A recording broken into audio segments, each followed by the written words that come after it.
Hello students, आपका बहुत बहुत स्वागत है एमबीसी नर्सिंग क्लासेस में। देखिए, आपको पता है अपन बायोकेमिस्ट्री की बात करते हैं और बायोकेमिस्ट्री हमारी चल रही है और इसी को अपन थोड़ा सा आगे बढ़ाते हैं। हमने इसके अंदर कार्बोहाइड्रेट्स थे उनको कंप्लीट कर लिया था। उसके बाद हमने जो फैट्स था उसको कंप्लीट कर लिया था और अब हम प्रोटीन की बात कर रहे थे। और प्रोटीन में हम जब बात करेंगे तो लास्ट में जाके हमारे सामने आ जाते हैं अमीनो एसिड्स। अमीनो एसिड्स जैसा कि हमें पता है प्रोटीन से रिलेटेड होते हैं क्योंकि प्रोटीन के बिल्डिंग ब्लॉक्स होते हैं। जब बहुत सारे अमीनो एसिड्स आपस में कनेक्ट होते हैं तो क्या बनाते हैं, प्रोटीन का फॉर्मेशन करते हैं। ठीक है, प्रोटीन हमने ऑलरेडी पढ़ ली है और अमीनो एसिड्स की हम आज यहाँ पे बात करेंगे। ये जो बॉन्ड बनता है बीच में इसे अपन पेप्टाइड बॉन्ड कहते हैं। इसे क्या कहते हैं, पेप्टाइड बॉन्ड कहते हैं। तो पेप्टाइड बॉन्ड अमीनो एसिड्स के बीच में बनता है, प्रोटीन का फॉर्मेशन हो जाता है। तो आज हम जो बात करेंगे वो अमीनो एसिड्स की बात करेंगे और अमीनो एसिड्स में हम क्या क्या चीज़ें देखेंगे वो हम इस वीडियो में बात करते हैं। चलिए वीडियो को अपन स्टार्ट करते हैं। देखिए, आज के वीडियो में हम जो हमारा जो टॉपिक है वो अमीनो एसिड्स है, जिसमें हम स्ट्रक्चर की बात करेंगे और इनके प्रकार की बात करेंगे, इनके फंक्शन की बात करेंगे। इस वीडियो के अंदर आपको क्या क्या देखने के लिए मिलेगा, सबसे पहले हम थोड़ा इंट्रोडक्शन देखेंगे अमीनो एसिड्स क्या होते हैं, फिर हम स्ट्रक्चर देखेंगे, जनरल स्ट्रक्चर्स क्या होता है अमीनो एसिड्स का, फिर हम अमीनो एसिड्स के नोमेनक्लेचर की बात करेंगे कि ये जो नामकरण हम देखते हैं वो किस प्रकार से होता है, फिर जो इंपॉर्टेंट टॉपिक आता है कि क्लासिफिकेशन, कि अमीनो एसिड्स का क्लासिफिकेशन किस प्रकार से होता है, और लास्ट में जाके हम फंक्शंस की बात करेंगे कि अमीनो एसिड्स हमारी बॉडी के अंदर क्या काम करते हैं, क्या इनका फंक्शन होता है। यहाँ पे जो आपको पिक्चर दिखाई दे रही है ये अमीनो एसिड्स की पिक्चर है, धीरे से आपको ये समझ में आ जाएगी। सबसे पहले हम बात करते हैं इंट्रोडक्शन की। तो इंट्रोडक्शन में हम देखेंगे अमीनो एसिड होते क्या हैं। जैसे मैं यहाँ पे लिखूँ यदि अमीनो एसिड, ठीक है, तो अमीनो एसिड्स हमें दो शब्द दिखाई दे रहे हैं, एक दे रहा है अमीनो, एक दे रहा है एसिड। इसका मतलब क्या होता है, अमीनो जो शब्द आया है वो आया एमीन से, ठीक है, और एसिड जो है वो यहाँ पे कार्बोक्सिलिक एसिड है। कौन सा एसिड है, कार्बोक्सिलिक एसिड है। तो दो शब्द हमारे सामने आ गए, एक आ गया एमिनो और दूसरा आ गया एसिड, यानी कि एमीन और कार्बोक्सिलिक एसिड। तो ऐसे कार्बनिक कंपाउंड जिसके अंदर एक अमीन ग्रुप हो यानी कि NH2 ग्रुप हो और दूसरा इनके पास एसिड ग्रुप हो यानी कि COOH, कार्बोक्सिलिक एसिड ग्रुप हो। तो ऐसे कार्बनिक कंपाउंड जिनके पास एक अमीन ग्रुप हो, NH2 ग्रुप हो और एक COOH यानी कि कार्बोक्सिलिक एसिड ग्रुप हो, उस ऑर्गेनिक कंपाउंड को अपन क्या कह देते हैं, अमीनो एसिड्स कह देते हैं। अमीनो एसिड्स बेसिकली होते क्या है, तो ये प्रोटीन के बिल्डिंग ब्लॉक्स होते हैं, यानी कि इनके जो फॉर्मेशन होती है आपस में, जब ये कनेक्ट होते हैं, जुड़ते हैं आपस में, तो क्या किसका फॉर्मेशन होता है, प्रोटीन का फॉर्मेशन होता है। उसी चीज़ को हम देखते हैं कि an amino acid is a bifunctional organic molecule. Bifunctional का मतलब, बाई फंक्शनल ग्रुप का मतलब क्या होता है कि इसके पास दो फंक्शनल ग्रुप होते हैं। एमीन भी क्या है, एक फंक्शनल ग्रुप है, और कार्बोक्सिलिक एसिड भी क्या है, एक फंक्शनल ग्रुप है। तो दोनों फंक्शनल ग्रुप किसके पास प्रेजेंट है, अमीनो एसिड्स का प्रेजेंट है। That contain both a carboxylic acid, यानी कि ये कार्बोक्सिलिक एसिड है, एक तो ये ग्रुप फंक्शनल ग्रुप ऐड होगा, as well as an amine group. Amine group कौन सा है, NH2 एक अमाइन ग्रुप होता है। ये दोनों जो फंक्शनल ग्रुप है वो ऐड होंगे किसके पास, एक ऑर्गेनिक मॉलिक्यूल के पास, जिस मॉलिक्यूल को अपन क्या कहेंगे, अमीनो एसिड कहेंगे। दूसरे पॉइंट की तरफ अपन आते हैं।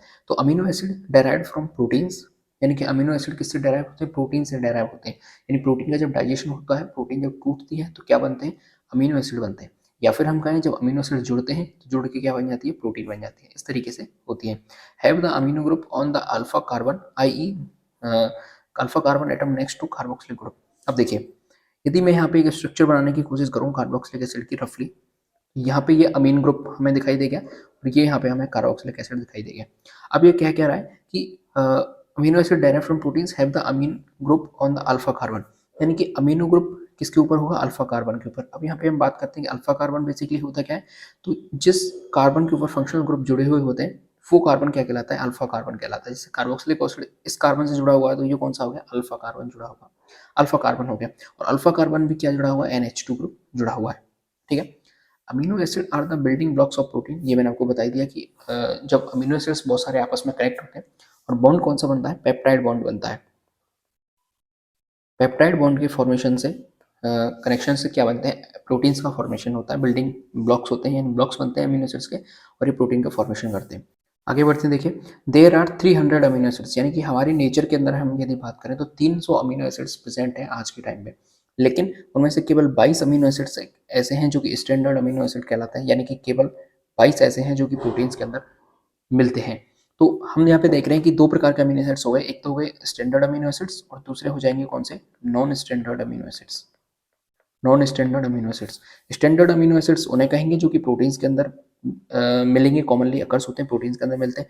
और नॉन स्टैंडर्ड अमीनो एसिड्स ऐसे होते हैं जो कि प्रोटीन्स के अंदर क्या होते हैं, एब्सेंट होते हैं, यानी प्रोटीन्स के अंदर हमें देखने के लिए नहीं मिलते हैं। तो टोटल 300 अमीनो एसिड्स हैं जो कि नेचर के अंदर मिलते हैं, लेकिन उनमें से 22 ऐसे हैं जो कि हमारी प्रोटीन बनाते हैं, प्रोटीन के बिल्डिंग ब्लॉक्स होते हैं। ठीक है, अब अपन इनके जनरल फार्मूला की बात करते हैं कि इनका जनरल फार्मूला बेसिकली होता क्या है, उसकी हम यहाँ पे बात करते हैं। जनरल फार्मूला आप यहाँ पे देख पा रहे हैं कि प्रोटीन जो अमीनो एसिड्स होते हैं उनका जनरल फार्मूला क्या होता है। अभी मैंने बताया था कि NH2 CHR और यहाँ पे COOH। ठीक है, ये यहाँ पे जनरल फार्मूला होता है। एक हाइड्रोजन है, दूसरा ऑक्सीजन है। ऑक्सीजन डायरेक्ट कार्बन से डबल बॉन्ड से जुड़ा हुआ है, तो ये तो COOH ग्रुप हो गया। इसके बाद ये हाइड्रोजन ग्रुप हो गया, ये यहाँ पे साइड चेन हो गई जो कि R ग्रुप है, और यहाँ पे ये अमीन ग्रुप हो गया NH2 ग्रुप। अब आप यहाँ पे देख पा रहे हैं कि कार्बन का ये जो कार्बन है, सेंटर कार्बन एटम है, इस कार्बन एटम के यहाँ पे एक अलग ग्रुप जुड़ा हुआ है, COOH बिल्कुल अलग ग्रुप है। यहाँ पे ये दूसरा ग्रुप जुड़ा हुआ है जो कि हाइड्रोजन है, बिल्कुल अलग ग्रुप है। तीसरा यहाँ पे साइड चेन जुड़ी हुई होगी जो कि कार्बन की चेन यहाँ पे होने वाली है, जो कि थर्ड ग्रुप बिल्कुल अलग है। और यहाँ पे अमीन ग्रुप जुड़ा हुआ है जो कि चौथा ग्रुप है और बिल्कुल ही सेपरेट है, अलग है। तो अब आप यहाँ पे क्या देख पा रहे हैं कि ये जो सेंट्रल एटम है कार्बन, इसके चारों ग्रुप बिल्कुल डिफरेंट है, अलग अलग है। तो ये कार्बन क्या कहलाएगा, ये कार्बन कारेल कार्बन कहलाएगा।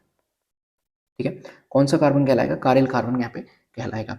ऐसा कार्बन जिसके ऐसा कार्बन जिसके चारों जो बैलेंसीज हैं वो अलग अलग डिफरेंट ग्रुप से सेचुरेटेड होती हो या फिर जुड़ी हुई हो, अलग अलग ग्रुप्स उसके ऊपर जुड़े हुए, उस कार्बन को अपन कारेल कार्बन कहते हैं और उसको दर्शाते अपन स्टार लगा के। ठीक है, अब हम यहाँ पे थोड़ी सी बात कर लेते हैं। जैसे यहाँ पे मैंने इसका फॉर्मूला लिखा यहाँ पे, तो ये जो R ग्रुप यहाँ पे जुड़ा हुआ है, यहाँ पे ये क्या होगा, कार्बन की चेन्स यहाँ पे जुड़ी हुई होंगे। कार्बन की चेन जुड़ेगी तो सीधी सी बात है कि जो अमीनो एसिड्स हैं उनकी स्ट्रक्चर भी चेंज हो जाएगी, उनकी प्रॉपर्टीज भी चेंज हो जाएगी, उनका नाम भी चेंज हो जाएगा। तो यहाँ पे जो चेंज करने वाली चीज़ है वो क्या है, यहाँ पे ये जो R ग्रुप जुड़ा हुआ है ये इसको अलग अलग वेरायटी देने वाला है। बाकी सारे अमीनो एसिड्स के अंदर COOH ग्रुप कॉमनली मिलेगा, NH2 ग्रुप बिल्कुल कॉमनली मिलेगा और हाइड्रोजन ग्रुप भी कॉमनली मिलने वाला है। एक चीज़ और यहाँ पे मैं जनरल फार्मूला के साथ ही आपको क्लियर कर देता हूँ कि एक ग्लाइसिन यदि अमीनो एसिड को हम छोड़ दें, ग्लाइसिन अमीनो एसिड को छोड़ दें, तो बाकी के जितने भी अमीनो एसिड्स हम देखते हैं वो सब के सब कैसे होते हैं, क्रेल कार्बन वाले युक्त होते हैं, उनके पास क्रेल कार्बन हमें देखने के लिए मिलता है। ग्लाइसिन की हम बात करते हैं तो ग्लाइसिन के पास जो ग्रुप जुड़ा हुआ होता है वो R ग्रुप की जगह वहाँ पे क्या जुड़ा हुआ होता है, हाइड्रोजन जुड़ा हुआ होता है, और साथ ही साथ में COOH ग्रुप जुड़ा हुआ है, और क्या जुड़ा हुआ है, R ग्रुप यहाँ पे, सॉरी एमीन ग्रुप जुड़ा हुआ होगा। ठीक है, तो अब यहाँ पे ये जो क्रेल कार्बन है ये क्रेल कार्बन नहीं कहलाएगा क्योंकि इसके दो कॉमन ग्रुप हो गए, कौन से, हाइड्रोजन। ये फॉर्मूला किसका है, ये ग्लाइसिन का फॉर्मूला है। ठीक है, ये चीज आपको समझ में आ गई। COOH ग्रुप जुड़ा हुआ होगा, NH2 ग्रुप जुड़ा हुआ होगा, एक हाइड्रोजन ग्रुप जुड़ा हुआ होगा, और यहाँ पे R चेन की जगह क्या है, हाइड्रोजन जुड़ा हुआ है। तो ये ग्लाइसिन का फॉर्मूला है। दूसरी चीज, जो ग्लाइसिन है वो सिंपलेस्ट अमीनो एसिड की कैटेगरी में आता है, क्योंकि इसके पास कोई भी साइड चेन नहीं है, कोई भी कॉम्प्लेक्स कार्बन यहाँ पे प्रेजेंट नहीं है, केवल हाइड्रोजन ही हाइड्रोजन यहाँ पे प्रेजेंट है, एक अमीन ग्रुप है, एक कार्बोक्सिलिक एसिड ग्रुप है।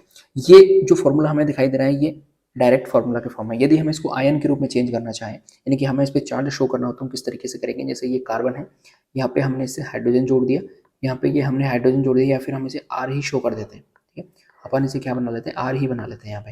जैसे देखिए ये R बन गया। ठीक है, यहाँ पे जब बनेगा COO और यहाँ पे मैं बना देता हूँ NH3 प्लस, और यहाँ पे मैंने बना दिया NH3 माइनस। ठीक है, अब हुआ क्या, वो देखिए इसके पास जो हाइड्रोजन था, ये वाला जो हाइड्रोजन था इसके पास, इसने इस हाइड्रोजन को डोनेट कर दिया, कहाँ पे, यहाँ पे डोनेट कर दिया। जब यहाँ से प्रोटॉन का डोनेशन हुआ, यानी इसने प्रोटॉन को डोनेट कर दिया। प्रोटॉन क्या होता है, हाइड्रोजन को अपन क्या कहते हैं, प्रोटॉन कहते हैं। तो एक प्रोटॉन को जब इसने NH3 के पास दिया तो प्रोटॉन क्या लेके गया, अपना पॉजिटिव चार्ज लेके गया। तो पॉजिटिव चार्ज किसके ऊपर आ गया, एमीन ग्रुप के पास पॉजिटिव चार्ज आ गया। अपना हाइड्रोजन अपना पॉजिटिव चार्ज लेके गया तो इनके पास क्या रह गया, नेगेटिव चार्ज रह गया। तो ये इसकी आयन वाली फॉर्म है, और ये इसकी कौन सी है, मॉलिक्यूल वाली फॉर्म है, या फिर यहाँ पे हम कहें ये मॉलिक्यूल वाली फॉर्म है इसकी। तो ये जनरल फॉर्मूला है। इससे हमें क्या क्या चीज़ से सीखने को मिली कि सबसे पहले हमें ये पता लग गया कि सेंट्रल एटम कैसा होता है, कायरल कार्बन होता है, यदि हम ग्लाइसिन को छोड़ दें, क्योंकि ग्लाइसिन सबसे सिंपलेस्ट अमीनो एसिड होता है। दूसरी हम बात करें कि ये आयन फॉर्म कुछ इस तरीके की होती है, COOH से एक हाइड्रोजन यानी कि प्रोटॉन निकल के कहाँ चला जाता है, एमीन ग्रुप के पास चला जाता है, जिससे एमीन प्रोटीनेटेड हो जाता है, यानी हाइड्रोजन सॉरी पॉजिटिव चार्ज वाला हो जाता है। तीसरी चीज हमारी समझ में क्या आई कि वैसे सबके अंदर जो कॉमन ग्रुप होते हैं वो एमीन ग्रुप बिल्कुल कॉमन होता है सभी अमीनो एसिड्स के अंदर। एसिडिक जो ग्रुप होता है वो भी कॉमन होता है। चेंज कहाँ पे होता है, जो R चेन जुड़ी हुई है यहाँ पे, जो साइड चेन जुड़ी हुई होती है, ये यहाँ पे चेंज कराती है। और चेंज किस तरीके से कराती है, उसकी प्रॉपर्टी चेंज करा देगी, उसका नामकरण चेंज करा देगी, उसके फंक्शन चेंज करा देगी। सारी जो चेंजेस हैं वो किसकी वजह से होंगे, ये जो R ग्रुप जुड़ा हुआ है उसकी वजह से। ठीक है, ये हमें सारी चीजें जनरल फॉर्मूला से समझ में आ जाती हैं।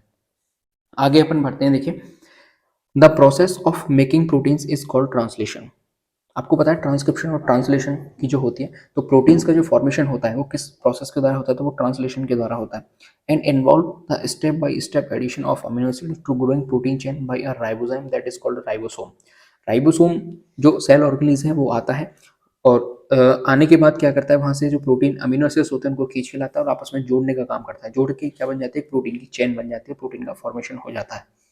The order in which the amino acid are added is read through the genetic code from mRNA template which is RNA copy one of the organism gene।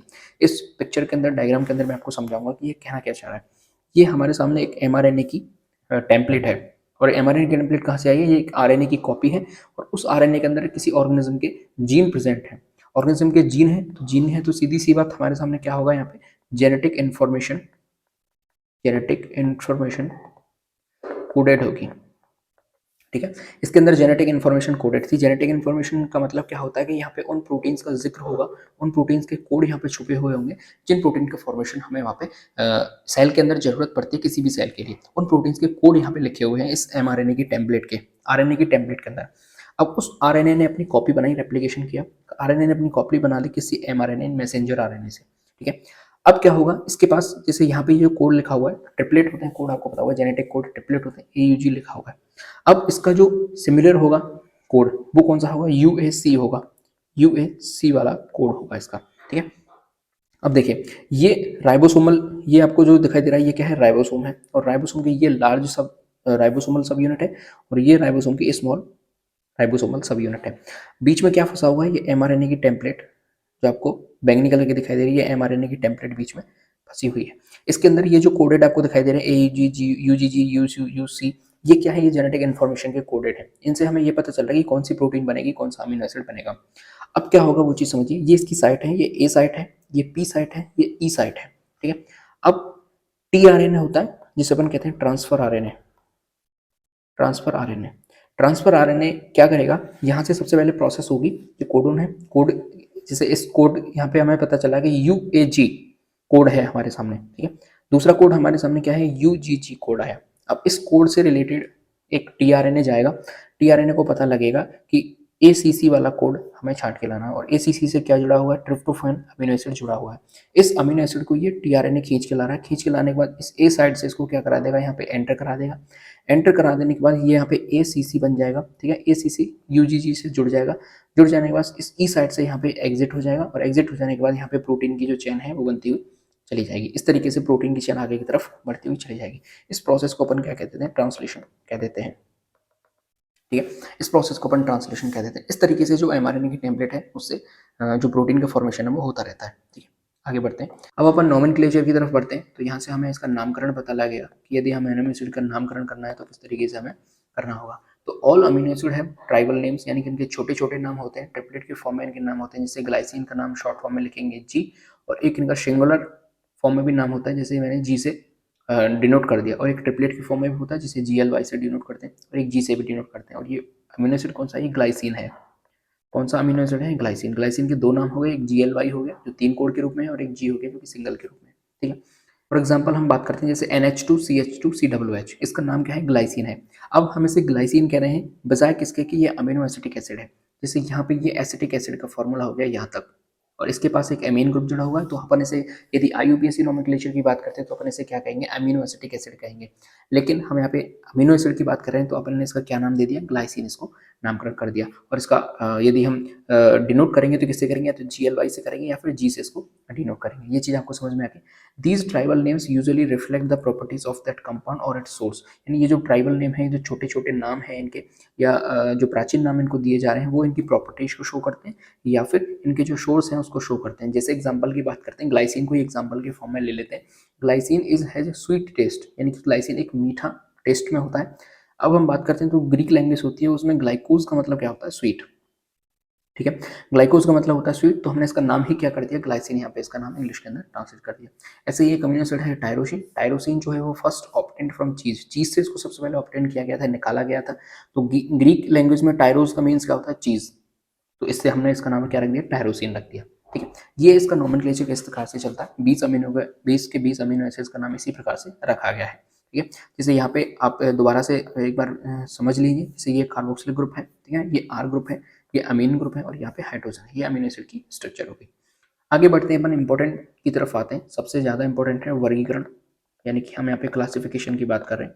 Amino acid का classification किस प्रकार से होता है, तो amino acids are classified into different ways based on polarity, यानी ध्रुवता के आधार पर हम इसकी ध्रुवता के आधार पर, स्ट्रक्चर यानी संरचना के आधार पर, न्यूट्रिशनल रिक्वायरमेंट यानी कि जो पोषण है उसकी रिक्वायरमेंट के आधार पर करेंगे, मेटाबॉलिक फेट के आधार पर, अन्य बहुत सारे तरीके हैं जिसमें अपन क्लासिफाई कर देते हैं अमीनो एसिड्स को। Generally used classification based on polarity, जो जनरली यूज किया जाता है वो पोलरिटी के बेसिस पे अपन इसे क्लासिफिकेशन करते हैं, यही इसका सर्वमान्य भी होता है। Amino acid polarity chart show to the polarity of amino acid, amino acid का जो पोलरिटी चार्ट है वो अमीनो एसिड की पोलरिटी को शो करता है। किस तरीके से वो देखिए, हमने किसके बेसिस पे इसको क्लासिफाई किया है, पोलरिटी के बेस पे क्लासिफाई किया। ये चार्ट आप सामने देखिए, जैसे कि अमीनो एसिड सबसे पहले हम देख लेते हैं। तो अमीनो एसिड को हमने दो पार्ट के अंदर डिवाइड कर दिया। पहले आए हमारे सामने पोलर अमीनो एसिड्स और दूसरे आए हमारे सामने नॉन पोलर अमीनो एसिड्स। तो पोलर और नॉन पोलर का मतलब क्या होता है कि कोई ऐसा अमीनो एसिड है, ठीक है, जिसके अंदर दो पोल्स बन जाते हैं। पोल्स का मतलब क्या होता है, एक पॉजिटिव पोल्स बन गया, एक नेगेटिव पोल्स बन गया। यदि ये बन जाते हैं, इनका फॉर्मेशन हो जाता है, तो अपन उसे क्या कहेंगे, पोलर अमीनो एसिड कहेंगे। लेकिन यदि कोई भी पोल्स नहीं बनते, बिल्कुल न्यूट्रल रहता है, जीरो रहता है, किसी उदासीन रहता है, न्यूट्रल रहता है, तो अपन उसे किस प्रकार का कहेंगे, नॉन पोलर अमीनो एसिड कहेंगे। ठीक है, ये दो मैंने आपको बता दी। सबसे पहले अपन छोटे को उठा लेते हैं, नॉन पोलर को उठा लेते हैं। तो नॉन पोलर यानी कि किसी भी प्रकार के पोल नहीं बनेंगे, कोई पॉजिटिव नहीं बनेगा और कोई नेगेटिव नहीं बनेगा। इनके अंदर यदि एग्जाम्पल देख लें हम, तो एलानिन हो गया, आइसोल्यूसिन हो गया, leucine, methionine, phenylalanine, proline, tryptophan, tyrosine, valine. ये अमीनो एसिड कैसे हैं, नॉन पोलर अमीनो एसिड है, किसी भी प्रकार का पोल्स का फॉर्मेशन यहाँ पे नहीं होता है। दूसरी हम बात करते हैं पोलर अमीनो एसिड्स की। अब पोलर अमीनो एसिड्स के भी कुछ अंदर क्लासिफिकेशन है, उसको देखते हैं एक एक करके। सबसे पहला आता है, जैसे मान के चलिए हम पोलर, हमने क्या देखा कि दो पोल्स बन चुके हैं, एक पॉजिटिव बन गया, एक नेगेटिव बन गया। ठीक है, तो देखिए पहला ही इसके सामने कौन सा आएगा, with positive charge R group. जो आर ग्रुप जुड़ा हुआ होगा वो कैसा होगा, पॉजिटिव चार्ज वाला होगा। ठीक है, पॉजिटिव चार्ज का मतलब आप यहाँ से ऐसे समझिए कि एमीन ग्रुप की जो संख्या है वो थोड़ी नंबर से वो ज़्यादा है, और नेगेटिव चार्ज का मतलब आप समझिए कि जो COH ग्रुप जुड़ा होगा उसके नंबर से ज़्यादा है। ठीक है, तो पॉजिटिव का मतलब क्या हुआ कि आर ग्रुप के पास एमीन ग्रुप ज़्यादा जुड़े हुए होते हैं। तो इसको यदि पॉजिटिव चार्ज है, एमीन ग्रुप ज़्यादा है, तो इसकी जो नेचर है वो कैसा बना देगा, बेसिक बना देगा। तो ये अमीनो एसिड्स कैसे होंगे, बेसिक अमीनो एसिड्स होंगे। एग्जांपल की बात करें तो हिस्टीडीन आ गया, आर्जिनिन आ गया, लाइसिन आ गया। ठीक है, दूसरी हम बात करते हैं नेगेटिवली चार्ज आर ग्रुप। अब यहाँ पे नेगेटिव ज़्यादा होगा, यानी कि COOH ग्रुप की संख्या ज़्यादा होगी, नंबर्स ज़्यादा होंगे। इसके अंदर ग्लूटामेट आ गया, एस्पार्टेट आ गया। विद न्यूट्रल आर ग्रुप होगा, यानी कि जितने पॉजिटिव चार्ज होंगे उतने ही उसके पास क्या होंगे, नेगेटिव चार्ज होंगे। तो टोटल चार्ज कितना हो जाएगा, 0 चार्ज हो जाएगा उसका। ठीक है, यानी जितने एमीन ग्रुप जुड़े होंगे उसके पास उतने ही COOH ग्रुप जुड़े हुए होंगे। तो टोटल चार्ज कितना हो जाएगा, न्यूट्रल हो जाएगा, 0 उसका टोटल चार्ज हो जाएगा। इसमें बात करें एग्जाम्पल की, जैसे सेरिन हो गया, थ्रियोनिन हो गया, सिस्टीन हो गया, ग्लूटामाइन हो गया, एस्पार्जिन हो गया। ठीक है, ये समझिए। अब अपन इसको डिटेल में बात कर लेते हैं। सबसे पहले अपन नॉन पोलर अमीनो एसिड्स की बात कर लेते हैं। नॉन पोलर का मैंने आपको क्या मीन बताया था कि प्लस और नेगेटिव नहीं बनेंगे, और बनेंगे भी तो उनका टोटल चार्ज क्या होगा, 0 उनका टोटल चार्ज होगा। तो वही चीज यहाँ पे लिखी हुई है कि non polar amino acids have equal number of amino and carboxylic group, यानी कि जितने NH2 हैं उतने ही कार्बोक्सिलिक ग्रुप हैं, यानी कि COOH ग्रुप वहाँ पे प्रेजेंट है। एंड आर न्यूट्रल, तो टोटल चार्ज क्या हो गया, न्यूट्रल हो गया, 0 हो गया। These amino acids are hydrophobic, यानी कि ये कैसे हैं, जल विरोधी हैं, जल से डरते हैं, जल रागी हैं। Have no charge on R group, R group के ऊपर कोई भी चार्ज नहीं देखने के लिए हमें मिलेगा। The amino acids in this group are alanine, valine, leucine, isoleucine, phenylalanine, glycine, tryptophan, methionine and proline. ये अमीनो एसिड्स कैसे हैं, नॉन पोलर अमीनो एसिड्स हैं। यहाँ हम बात करते हैं, जैसे एलेनिन हमारे सामने आ गया, ये आर ग्रुप जुड़ा हुआ है, ये सेंट्रल एटम कार्बन है जो अल्फा कार्बन है, इसके पास ये COO ग्रुप है, लेकिन इसके पास क्या है, नेगेटिव है, और उतना ही क्या है, इसके पास पॉजिटिव है। तो ये जो आर ग्रुप जुड़ा हुआ है ये क्या पॉजिटिव नेगेटिव शो कर रहा है, नहीं, ये 0 है, न्यूट्रल है, किसी भी प्रकार का इसके पास पॉजिटिव चार्ज नहीं देखने को मिला।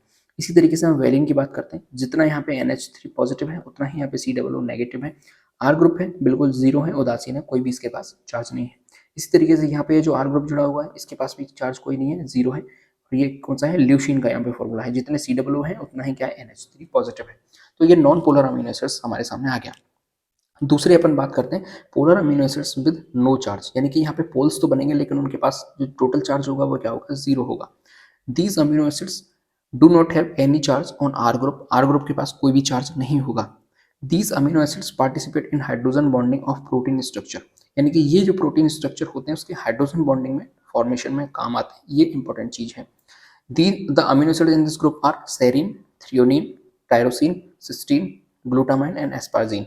ये अमीनो एसिड्स हैं जो कि पोलर अमीनो एसिड्स हैं विद 0 नेगेटिव चार्ज। जैसे सेरिन की हम यहाँ पे बात करते हैं, ठीक है, COOH है, NH3 पॉजिटिव है, ठीक है। और यहाँ पे ये जो आर ग्रुप जुड़ा हुआ है, क्या इसके पास कोई चार्ज है? नहीं, इसके पास जीरो चार्ज है। इसी तरीके से थ्रियोनिन है, इसी तरीके से ग्लूटामाइन है। ठीक है, आगे बढ़ते हैं। Polar amino acids with positive charge. Positive charge का मतलब क्या हो गया कि इसके पास पॉजिटिव चार्ज ज़्यादा होंगे, या फिर हम कहें जो NH2 ग्रुप्स हैं उनकी संख्या इसके पास ज़्यादा होगी। तो polar amino acids with positive charge have more amino groups as compare to carboxylic group, यानी कि जितने COOH ग्रुप हैं उससे ज़्यादा क्या होंगे इसके पास NH3 पॉजिटिव ग्रुप होगा या फिर अमीन ग्रुप होगा। और इसको क्या बना देगा? बेसिक बना देगा, यानी कि क्षारीय बना देगा। क्यों? क्योंकि इसकी पॉजिटिविटी बढ़ गई है। The amino acids which have positive charge on R group are placed in this category. They are lysine, arginine and histidine. arginine का स्ट्रक्चर यहाँ पे देखिए किस तरीके से, समझिए एक बार। जैसे ये अल्फा कार्बन है, ठीक है, और इसके पास ये पूरा टोटल क्या है? R ग्रुप जुड़ा हुआ है, और इस R ग्रुप के पास पॉजिटिव चार्ज है। ये रहा R ग्रुप के पास क्या है? पॉजिटिव चार्ज है। और यहाँ पे ये अल्फा कार्बन है। अमीनो एसिड्स कहाँ से स्टार्ट हो रहे हैं? यहाँ पे जाके अमीनो एसिड्स का जो मेन स्ट्रक्चर है वो खत्म हो गई। ये आर ग्रुप हो गया पूरा, इसके पास ये हाइड्रोजन जुड़ा हुआ है, ये NH4 ग्रुप है, ये कार्बोक्सिलिक एसिड ग्रुप है। तो अब देखिए टोटल चार्ज, आप देखिए यहाँ पे एक नेगेटिव चार्ज है, ठीक है, एक नेगेटिव चार्ज है। लेकिन नेगेटिव चार्ज, पॉजिटिव चार्ज कितने हो गए? एक ये पॉजिटिव चार्ज हो गया, एक ये पॉजिटिव चार्ज हो गया। तो पॉजिटिव कितने हो गए? 2, और नेगेटिव कितना हो गया? 1। टोटल यदि हम लिखाएंगे तो एक पॉजिटिव का यहाँ पे एक्स्ट्रा निकल के आता है। तो वही हम यहाँ पे कह रहे हैं कि polar amino acids with positive charge, एक पॉजिटिव चार्ज एक्स्ट्रा है इसके पास। ठीक है, आर ग्रुप, ये जो आर ग्रुप है यहाँ पे, ये आर ग्रुप है, इस आर ग्रुप के पास क्या है? पॉजिटिव है। तो इसके अंदर कौन कौन से आते हैं आपके? लाइसिन आता है, आर्जिनिन आता है, हिस्टिडीन आता है। ठीक है, इसी तरीके से देखिए जो पोलर अमीनो एसिड्स हैं नेगेटिव चार्ज, यानी कि इनके पास नेगेटिव चार्ज होगा। नेगेटिव चार्ज किस तरीके से? देखिए polar amino acids with negative charge है मोर कार्बोक्सिलिक ग्रुप। नेगेटिव चार्ज है तो इसके पास कार्बोक्सिलिक एसिड ग्रुप की संख्या क्या होगी? ज्यादा होगी एज कंपेयर टू किसके? NH2 के। Then amino group making them acidic, और ये नेचर इनका कैसा होगा? एसिडिक नेचर के ये होंगे। The amino acids which have negative charge on R group are placed in this category. They are called as dicarboxylic monoamino acid. ठीक है, क्यों कह रहे हैं ऐसा? क्योंकि इनके पास कार्बोक्सिलिक एसिड की संख्या ज्यादा है, 2 कार्बोक्सिलिक एसिड है और एक क्या है? इनके पास एमीन ग्रुप है। तो 2 कार्बोक्सिलिक एसिड हो गए, इसका मतलब डाइकार्बोक्सिलिक, और एक अमीनो एसिड है, एक अमीनो ग्रुप है, तो उस अपन से क्या करें? मोनो अमीनो ग्रुप कह रहे हैं, मोनो अमीनो ग्रुप कह रहे हैं। They are aspartic acid and glutamate, ये इसके अंदर एग्जांपल है, एस्पार्टिक एसिड और ग्लूटामिक एसिड। हम इसको एग्जांपल से डायग्राम के अंदर समझते हैं। देखिए ये एस्पार्टिक एसिड है, ठीक है, ये अल्फा कार्बन हो गया, ये एसिडिक ग्रुप है, ये एमीन ग्रुप है। आर ग्रुप की हम यहाँ से बात करते हैं, ये आर ग्रुप इसके पास जुड़ा हुआ है। इस आर ग्रुप के पास हम क्या देख रहे हैं? एक नेगेटिव चार्ज ज्यादा है, एक नेगेटिव चार्ज गिरा, और ये पॉजिटिव चार्ज है। तो नेगेटिव चार्ज कितने हो गए? 2 हो गए, और पॉजिटिव चार्ज कितना हो गया? एक पॉजिटिव चार्ज हो गया। यदि हम टोटल करके देखेंगे तो माइनस का एक पॉजिटिव चार्ज यहाँ पे एक्स्ट्रा है। वो यही चीज कह रहा है कि पोलर अमीनो एसिड्स होंगे लेकिन इनके पास एक नेगेटिव चार्ज ज्यादा हुआ आर ग्रुप के पास। तो एस्पार्टिक एसिड वही एग्जांपल है। ऐसे ही ग्लूटामिक एसिड की हम यहाँ पे बात करते हैं, तो देखिए ये अल्फा कार्बन हो गया, और ये यहाँ पे क्या हुआ है? आर ग्रुप जुड़ा हुआ है, इसके पास एक नेगेटिव चार्ज ज्यादा है, एक ये नेगेटिव, यानी कि 2 नेगेटिव हो गए और एक पॉजिटिव हो गया। तो टोटल क्या हो गया? नेगेटिव की एक संख्या ज्यादा हो गई। तो और ये नेचर कैसा हो गया इनका? एसिडिक ये नेचर के हो जाएंगे। ठीक है, ये हमने क्लासिफिकेशन की बात कर ली। एक बार स्टार्ट के अंदर देख लेते हैं। नॉन पोलर के अंदर कौन कौन से आएंगे? ग्लाइसिन आएगा आपका, एलानिन आएगा, वेलिन आएगा, सिस्टीन आएगा, प्रोलिन आएगा, ल्यूसिन आएगा, आइसोल्यूसिन आएगा, मिथ्योनिन आएगा, ट्रिप्टोफान आएगा, फेनिल एलानिन आएगा। इन सब के स्ट्रक्चर आप देखिएगा, आपको नॉन पोलर ही ये शो होंगे यहाँ पे। दूसरी हम बात करते हैं पोलर की। अब पोलर में भी या तो पॉजिटिवली चार्ज होंगे या नेगेटिवली चार्ज होंगे या फिर बेसिक होंगे। तो सेरीन है, थ्रियोनिन है, टायरोसिन है, एस्पार्जिन है, ग्लूटामेट है। इनका जो आर है वो न्यूट्रल है, जीरो चार्ज है आर के पास। पॉजिटिव चार्ज यानी आर ग्रुप के पास क्या होगा? पॉजिटिव चार्ज होगा। जैसे लाइसिन आ गया, आर्जिनिन आ गया, हिस्टिडीन आ गया। इसी तरीके से नेगेटिवली चार्ज, तो उसके जो आर ग्रुप है उसके पास नेगेटिव चार्ज ज्यादा होगा, जिसके अंदर एस्पार्टिक एसिड आ गया, ग्लूटामिक एसिड आ गया। ठीक है, अब अपन साइड चेन के बेसिस पे क्लासिफिकेशन की थोड़ी सी बात कर लेते हैं। साइड चेन जो भी आ गया, तो अपन यहाँ पे आर ग्रुप की बात कर रहे हैं, जो भी यहाँ पे आर ग्रुप जुड़ा हुआ है उसके बेसिस पे। तो जैसे हम यहाँ पे बात करें, ये कार्बन है, अल्फा कार्बन है, इसके ऊपर हाइड्रोजन जुड़ा हुआ है, यहाँ पे ये आर ग्रुप है, ये एमीन ग्रुप यहाँ पे जोड़ दिया हमने, ये COOH जोड़ दिया। ठीक है, तो जो भी बात होगी अब इस आर की बात यहाँ पे हो रही है। आर की क्या बातें हो रही है कि या तो एलिफेटिक साइड चेन होगी। एलिफेटिक का मतलब क्या होता है? जैसे एक कार्बन की लॉन्गेस्ट चेन हो गई, तो या तो आर की जगह पे एलिफेटिक कार्बन जुड़े हुए होंगे, तो उसे अपन क्या कहेंगे? एलिफेटिक साइड चेन वाले अमीनो एसिड्स। दूसरा आता है हमारे सामने एरोमेटिक साइड चेन, या आर की जगह पे क्या होगा? बेंजीन जुड़ी हुई होगी, यानी कोई भी रिंग कंपाउंड जुड़ा होगा, रिंग वाला कंपाउंड जुड़ा हुआ होगा, उसे अपन एरोमेटिक कंपाउंड कहते हैं। तो आर की जगह पे यदि कोई एरोमेटिक या रिंग वाला कंपाउंड जुड़ा हुआ है, उसे अपन कहेंगे aromatic side chain amino acid कहेंगे। हाइड्रोक्सिल कंटेनिंग साइड चेन, यानी जो आर ग्रुप है उसके पास एक हाइड्रोक्सिल ग्रुप होगा, या उसके पास सल्फर कंटेनिंग साइड चेन, यानी जो आर ग्रुप जुड़ा हुआ है उसके पास कोई सल्फर मॉलिक्यूल होगा। बेसिक साइड चेन यानी कि जो आर ग्रुप है उसके पास कोई बेसिक ग्रुप जुड़ा हुआ होगा। एसिडिक ग्रुप जुड़ा होगा तो उसे अपन एसिडिक साइड चेन कहेंगे। एमाइड ग्रुप जुड़ा हुआ होगा तो उसे अपन एमाइड साइड चेन कहेंगे। और इम्यूनो ग्रुप जुड़ा हुआ होगा तो उसे अपन इम्यूनो साइड चेन वाले अमीनो एसिड्स कहेंगे। ठीक है, तो हमने ये किसके बेसिस पे क्लासिफिकेशन देख लिया, आर ग्रुप के बेसिस पे क्लासिफिकेशन देख लिया, आर ग्रुप के अंदर क्या क्या चीजें जुड़ी हुई है उस आधार पे। तो ये दो तरीके की क्लासिफिकेशन हमने देख लिया और यही इंपॉर्टेंट है। आगे अपन बढ़ते हैं, एसिडिक और बेसिक अमीनो एसिड्स भी होते हैं, उनकी भी जरा हम यहाँ पे बात कर लेते हैं। सबसे पहले एसिडिक अमीनो एसिड्स की बात करेंगे तो आर ग्रुप है वो क्या होगा, यहाँ पे कार्बोक्सिलिक एसिड होगा। बेसिक की बात करें तो आर ग्रुप क्या होगा, यहाँ पे एमीन होगा और इनकी संख्या क्या होगी, ज्यादा होगी। ये H प्लस को डोनेट कर सकते हैं और डोनेट करने के बाद उसको पहुंचाएंगे कहाँ पे, एमीन के पास, तो ये क्या कर देगा, इसको एक्सेप्ट कर लेगा। ये नेगेटिवली चार्ज होते हैं, एसिडिक है, और ये क्या होते हैं, पॉजिटिवली चार्ज होते हैं। इट्स आयोनाइज्ड एट pH 6.0 यानी कि ये 6.0 pH पर ही आयोनाइज हो पाते हैं। एस्पार्टेट की हम यहाँ पे बात करते हैं। देखिए कि ये सबसे पहले हम बात करते हैं इसका जो आर ग्रुप होगा उसके अंदर क्या होगा, एक कार्बोक्सिलिक एसिड वाला ग्रुप जुड़ा हुआ होगा। कार्बोक्सिलिक एसिड वाला ग्रुप जुड़ा हुआ है, इसने H को क्या कर दिया, यहाँ से डोनेट कर दिया है। इसने डोनेट कर दिया तो यहाँ पे क्या आ गया, नेगेटिवली चार्ज आ गया। ठीक है, इसी तरीके से ग्लूटामेट के अंदर देखिए, अब अपन लाइसिन की बात करते हैं तो यहाँ से क्या जुड़ा हुआ होगा, यहाँ पे एमीन ग्रुप जुड़ा हुआ होगा आर ग्रुप में। ये पूरा क्या है, आर ग्रुप है, इसके अंदर ये हमें एमीन दिख गया। एमीन पॉजिटिव है यानी कि इसने H प्लस को क्या किया, एक्सेप्ट किया है और ये क्या हो गया, पॉजिटिवली चार्ज हो गया। तो लाइसिन की हमने यहाँ में बात कर ली। इसी तरीके से आर्जिनिन के अंदर देखिए ये वाला ग्रुप है। इसी तरीके से हिस्टीन की बात करते हैं तो ये वाला यहाँ पे ग्रुप है जो कि यहाँ पे हाइड्रोजन को क्या करेगा, एक्सेप्ट करेगा। ठीक है, चलिए अब अपन इसका न्यूट्रिशनल क्लासिफिकेशन की बात कर लेते हैं। न्यूट्रिशनल क्लासिफिकेशन किस प्रकार से होता है। According to the classification based on nutrition they are divided into three types. पहला आता है essential amino acids, those that we can not make result in degradation of the body proteins, यानी कि असेंशियल अमीनो एसिड्स ऐसे होते हैं जिनकी हमारी बॉडी नहीं बना सकती, हमें बाहर से लेने की जरूरत होती है। दूसरे होते हैं कंडीशनल अमीनो एसिड्स जिनकी हमें जरूरत पड़ती है। और तीसरे होते हैं नॉन असेंशियल अमीनो एसिड्स, यानी कि ये नॉन असेंशियल है, इन्हें हमारी बॉडी खुद से फॉर्मेशन कर लेती है। ये पूरा की चार्ट आपको दे दिया मैंने, ठीक है, इसको आप ढंग से देखिएगा। सारी चीज़ें यहाँ पे आप पहले पढ़ें इनको, और पढ़ने के बाद इस पूरे स्ट्रक्चर को समझने की कोशिश करें। सारी चीज़ आपको बड़ी आसानी से समझ में आ जाएंगी, इसको खुद से आप देखिएगा। ठीक है, चलिए असेंशियल अमीनो एसिड की हम यहाँ पे बात कर लेते हैं। सबसे पहले असेंशियल अमीनो एसिड्स होते क्या हैं। The amino acids that are to be supplied through diet are called as essential amino acids. They can not be produce by the body, यानी कि इन्हें हमारी बॉडी खुद से फॉर्मेशन नहीं कर सकती, खुद से प्रोड्यूस नहीं कर सकती। इन्हें हमें किसके थ्रू लेना पड़ता है, डाइट के थ्रू लेना पड़ता है। ठीक है, the essential amino acids are valine, कौन कौन से हैं, वेलिन है, आइसोल्यूसिन है, ल्यूसिन है, लाइसिन है, मेथियोनिन है, फेनिलएलानिन है, थ्रियोनिन है और ट्रिप्टोफान है। तो इन्हें हमारी बॉडी क्या कर नहीं कर रही है, प्रोड्यूस नहीं कर पा रही है, यानी नहीं बना रही है। लेकिन ये हमारी बॉडी की ज़रूरत है। यदि इनकी हमारी बॉडी के अंदर कमी हो जाए, डिग्रेडेशन हो जाए, तो प्रोटीन का जो फॉर्मेशन है, जो प्रोटीन हमारी बॉडी के लिए नीडेड है, उसका फॉर्मेशन नहीं हो पाएगा। और फॉर्मेशन नहीं होगा तो फिर प्रॉब्लम क्रिएट होगी दोबारा से। ठीक है, तो ये असेंशियल हो गए, जरूरी हो गए, हमारी बॉडी नहीं बना रही तो हमें बाहर से लेने पड़ते हैं। असेंशियल यहाँ पे आप देखिए, जैसे ये असेंशियल है सारे, histidine, lysine, methionine, threonine, tryptophan, isoleucine, valine और ल्यूसिन, वेलिन, ये सारे कैसे असेंशियल अमीनो एसिड्स हैं। आगे बात करते हैं नॉन असेंशियल अमीनो एसिड्स की। नॉन असेंशियल के अंदर कौन से हैं, the amino acids that can be synthesized by the body are called non essential amino acids, यानी कि ऐसे अमीनो एसिड्स हैं जिन्हें हमारी बॉडी खुद से प्रोड्यूस कर सकती है। अब ये नॉन असेंशियल यानी कि हमारी बॉडी के अंदर बन रहे हैं तो हमें बाहर से लेने की कोई भी जरूरत नहीं है। कौन कौन से, ग्लाइसिन है, एलानिन है, सीरीन है, सिस्टीन है, एस्पार्टिक एसिड है और ग्लूटामिक एसिड है, एस्पार्जिन है, ग्लूटामाइन है, प्रोलिन है। ये सारे के सारे क्या है, नॉन एसेंशियल अमीनो एसिड्स के अंदर रखे गए हैं। दूसरी हम बात करते हैं कंडीशनली एसेंशियल। तो कंडीशनल एसेंशियल का मतलब क्या होता है, essential only in certain cases, यानी कि कुछ केसेस ऐसे होते हैं जहाँ पे हमें इसकी जरूरत पड़ती है, यानी कुछ कंडीशंस ही ऐसे हैं जहाँ पे ये एसेंशियल हो जाते हैं, बाकी नॉर्मली ये हमें एसेंशियल नहीं होते। Some amino acids like arginine and histidine are growth promoting factors, यानी कि ग्रोथ प्रोमोटिंग फैक्टर्स होते हैं। जब हमें ग्रोथ करने की जरूरत होगी, जब हमारी बॉडी ग्रोथ करना चाहती है, तो वहाँ पर उसको प्रमोट करने के लिए कौन काम आते हैं, आर्जिनिन और हिस्टिडीन काम आते हैं। लेकिन जब हमारी बॉडी ग्रो नहीं कर रही होती तो इनका कोई काम नहीं होता, यानी कि एक कंडीशन है। कौन सी कंडीशन है कि जब हमें ग्रोथ की जरूरत पड़ेगी तो उसको प्रमोट करने में एक काम आएंगे। नॉर्मली ये जरूरत नहीं पड़ती, लेकिन उस कंडीशन में इनकी जरूरत पड़ती है, इसलिए क्या हो गया, कंडीशनली एसेंशियल हो गए।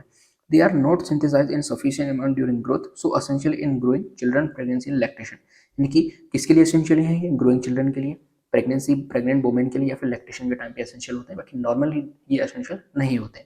इसी तरीके से दूसरे एग्जांपल पे आते हैं तो tyrosine is produce from phenylalanine, यानी कि जो फेनिल एलानिन है इससे क्या बनता है, टायरोसिन बनता है। So if the diet is deficient in phenylalanine, यानी कि फेनिल एलानिन कि यदि डेफिशिएंसी हमारे डाइट के अंदर हो जाएगी तो टायरोसिन भी हमें रिक्वायर्ड होगा उतने ही अमाउंट में, क्योंकि ऑटोमेटिक टायरोसिन की भी क्या हो जाएगी, कमी हो जाएगी। ठीक है, तो ये कंडीशनली एसेंशियल है कौन कौन से हैं, ये जो आपको बीच में लाइन दिखाई दे रही है ये सारे कंडीशनल एसेंशियल अमीनो एसिड्स हैं। ठीक है, अब अपन नॉन स्टैंडर्ड अमीनो एसिड्स की बात कर लेते हैं। सबसे पहले हमने स्टैंडर्ड अमीनो एसिड्स की बात कर लेती है, यानी कि ऐसे अमीनो एसिड्स जो कि प्रोटीन में हमें देखने के लिए मिल जाते हैं, लेकिन कुछ अमीनो एसिड्स ऐसे होते हैं जो कि हमारे प्रोटीन के फॉर्मेशन में हेल्प नहीं करते, लेकिन वो हमारे नेचर में प्रेजेंट होते हैं। तो 22 अमीनो एसिड्स को यदि हम छोड़ दें तो मेनी अदर्स अमीनो एसिड्स ऐसे हैं जिन्हें पर नॉन प्रोटोजेनिक अमीनो एसिड्स कहते हैं या फिर नॉन स्टैंडर्ड अमीनो एसिड कहते हैं। नॉन प्रोटोजेनिक का मतलब ही यही है कि इनकी प्रोटीन की फॉर्मेशन में कोई भी रोल नहीं होता है। Those either are not found in proteins, for example जैसे कार्निटीन की हम बात करते हैं, प्रोटीन के अंदर नहीं पाया जाता। गावा की हम बात करते हैं, गामा ब्यूटेरिक अमीनो एसिड्स, ये भी प्रोटीन के अंदर नहीं पाया जाता। Are not produce directly and in isolation by standard cellular machinery, यानी कि डायरेक्टली प्रोड्यूस नहीं होते, ये आइसोलेशन होते हैं किसके द्वारा, स्टैंडर्ड सेलुलर मशीनरी के द्वारा इनको आइसोलेट किया जाता है। एग्जाम्पल की बात करते हैं तो हाइड्रोक्सीप्रोलिन और सेलेनोमिथ्योनिन, ये दो ऐसे हैं जो कि नॉन स्टैंडर्ड अमीनो एसिड्स के अंदर कंसीडर किए जाते हैं। ठीक है, non standard amino acids that are found in proteins are formed by post translation modifications. ठीक है, कुछ अमीनो एसिड्स ऐसे हैं जो कि प्रोटीन्स के अंदर भी पाए जाते हैं, तो वो कैसे बनते हैं, वो बनते हैं पोस्ट ट्रांसलेशन मॉडिफिकेशन होता है। जब ट्रांसलेशन कंप्लीट हो जाता है, प्रोटीन का फॉर्मेशन बन जाता है, उसके बाद कुछ मॉडिफिकेशन होते हैं उस प्रोटीन के अंदर, तो मॉडिफिकेशन के द्वारा उनको बनाया जाता है, डायरेक्टली प्रोड्यूस वो नहीं होते। Which is modification after translation during protein synthesis, वो प्रोटीन कब होती है मॉडिफिकेशन, वो कब होती है, जब ट्रांसलेशन कंप्लीट हो जाता है। These modifications are often essential for the function or regulation of a protein. Example: the carboxylation of glutamate allow for better binding of calcium cations, and the hydroxylation of proline is critical for maintaining connective tissue.